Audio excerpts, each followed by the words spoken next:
Very simple. Iran cannot have a nuclear weapon. মধ্যপ্রাচ্যে চলমান উত্তেজনা থামাতে যুক্তরাষ্ট্রের সর্বশেষ যুদ্ধবিরতি প্রস্তাবের জবাব দিয়েছে ইরান। তবে এই জবাবের পরই শান্তি উদ্যোগ আরও গভীর অনিশ্চয়তায় পড়ে গেছে বলে মনে করছেন আন্তর্জাতিক বিশ্লেষকরা। মার্কিন প্রেসিডেন্ট ডোনাল্ড ট্রাম্প সরাসরি ইরানের প্রস্তাবকে পুরোপুরি অগ্রহণযোগ্য বলে প্রত্যাখ্যান করেছেন। ফলে কূটনৈতিক অচলাবস্থা আরও তীব্র হয়েছে। And if they did have it, the Middle East would be gone, Israel would be gone, and then hit Europe probably next.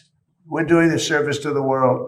জানা গেছে ইরানের প্রধান দাবিগুলোর মধ্যে রয়েছে যুক্তরাষ্ট্রের নৌ অবরোধ অবিলম্বে প্রত্যাহার, বিদেশে জব্দ থাকা ইরানি সম্পদ মুক্ত করা এবং চলমান যুদ্ধ সম্পূর্ণভাবে বন্ধের নিশ্চয়তা। পাশাপাশি ইরান লেবানন সহ পুরো অঞ্চলে যুদ্ধ বন্ধের আহ্বানও জানিয়েছে।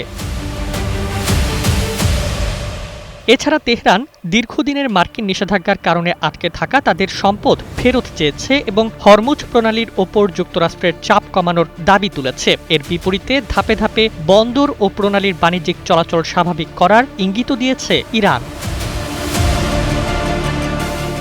পারমাণবিক ইস্যুতে সবচেয়ে বড় জটিলতা দেখা দিয়েছে।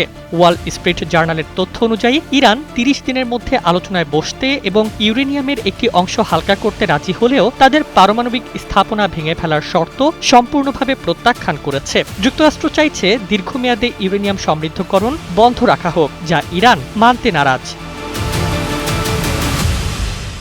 বিশ্লেষকদের মতে দুই পক্ষের মূল দ্বন্দ্ব এখন আস্থা ও নিয়ন্ত্রণকে ঘিরে। একদিকে যুক্তরাষ্ট্র কঠোর নিয়ন্ত্রণ চায়, অন্যদিকে ইরান চায় নিষেধাজ্ঞা প্রত্যাহার ও অর্থনৈতিক স্বস্তি। এই পরস্পর বিরোধী অবস্থানের কারণে শান্তি উদ্যোগ এখন কার্যত অচলাবস্থায় রয়েছে। ফলে মধ্যপ্রাচ্যে উত্তেজনা কমার বদলে নতুন করে বড় সংঘাতের আশঙ্কা বাড়ছে বলে সতর্ক করছেন বিশেষজ্ঞরা।